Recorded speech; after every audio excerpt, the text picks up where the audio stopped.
அதாவது கல்வி தான் வந்து கற்றுக்கொண்டே இருக்க வேண்டும். நிறைய கற்றுக்கணும். அப்புறம் நிறைய கற்றுக்கணுன்னா என்ன? அது புத்தகத்துலேருந்து கற்றுக்கணுமா? அப்படி தான் மாறி போச்சு. இப்போது கல்வினாலே அது புத்தகத்துலேருந்து தான், கற்றுக்கிறதுனாலே அது புத்தகத்துலேருந்து தான் அப்படிங்கிற மாதிரி நிறைய கற்றுக்கணும்.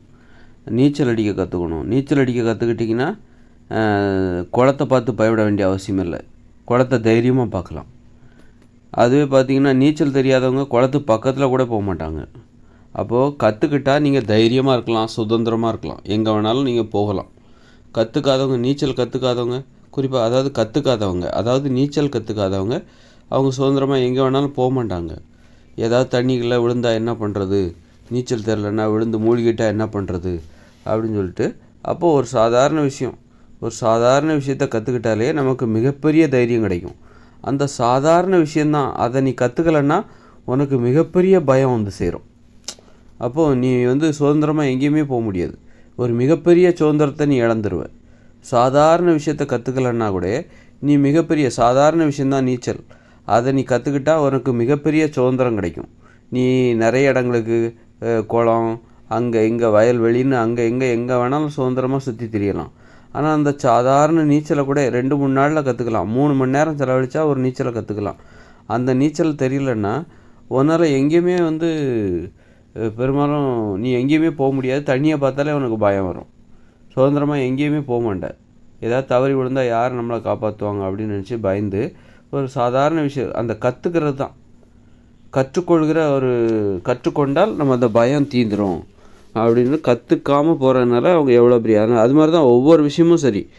ஒரு சின்ன விஷயந்தான் சமையல் அது கூட நீ கற்றுக்கணும். அது கூட எனக்கு சமைக்கவே தெரியாது, திங்க மட்டும் தான் தெரியும். அப்போ சமைக்க கற்றுக்கிட்டேன்னா, இப்போ சமைக்கவே நீ கற்றுக்கலன்னா யாருக்காவது அடிமையாக தான் இருப்ப. தனிமையை பார்த்தே பயப்படுவ நீ. சமைக்க கற்றுக்கிட்டேன்னா தனிமையை தைரியமாக எதிர்கொள்வேன். அதாவது சமைக்க கற்றுக்கலன்னு வச்சுக்கேன், எனக்கு சமைக்கவே தெரியாது அப்படின்னா, அப்போ யாராவது சமைக்கிறதுக்கு நமக்கு ஒரு ஆள் வேணும். அது மனைவியாக இருக்கலாம், அம்மாவாக இருக்கலாம், யாரையாவது அவங்கள விடவே கூடாது. அவங்கள அடிமைப்படுத்தி வச்சுட்டு இருப்பேன். அப்போது நீ தனிமையை பார்த்தாலே போயிடுவேன். தனிமை இருந்தால் அப்போ நமக்கு யார் சமைச்சு தருவா, நமக்கு யார் இந்த வேலையெல்லாம் செய்வா? அது மாதிரி ஒரு சாதாரண விஷயத்த கற்றுக்கல அப்படின்னா உனக்கு மிகப்பெரிய ஒன்றால் மற்றவங்களுக்கு மிகப்பெரிய துன்பம், உனக்கும் மிகப்பெரிய துன்பம். சாதாரண விஷயந்தான், அதை நீ கற்றுக்கிட்டன்னா ஒரு சமையல், உன்னுடைய வேலைகளை நீயே செய்கிறது, வீட்டை நிர்வகிப்பது என்பது ஒரு சாதாரண விஷயம். அதை நீ கற்றுக்கிட்டன்னா நீ இன்னொருத்தருக்கு அடிமையாக வேண்டிய அவசியம் இல்லை, இன்னொருத்தரையும் நீ அடிமைப்படுத்தணுங்கிற அவசியம் இல்லை. அதனால் கற்றுக்கணும் வாழ்க்கையில். கற்றுக்கொண்டு அதாவது சாதாரண விஷயந்தான் அப்படின்னு சொல்லி நீ அலட்சியப்படுத்தாமல் அதை நீ கற்றுக்கிட்டாலே போதும். நீ சுதந்திரமாக இருப்ப, தைரியமாக இருப்ப, யாரையும் நீ அடிமைப்படுத்த வேண்டாம், நல்ல பண்புகளும் உனக்கு வந்து சேரும். அதனால் கற்றுக்கணும். இது மாதிரி தான் சமையல், நீச்சல், அது மாதிரி நிறைய விஷயங்கள் நீ வந்து சின்ன எளிமையான விஷயங்கள் இதெல்லாம் நீ கற்றுக்கிட்டே போகணும். ஒவ்வொரு நாளும் மனுஷங்க யார், அவங்களுடைய நல்ல பண்புகள் எல்லாத்தையும் நீ கற்றுக்கிட்டே போனால் நீ சுதந்திரமாக இருக்கலாம், தைரியமாக இருக்கலாம். பிற யாரையும் நீ அடிமைப்படுத்த தேவையில்லை.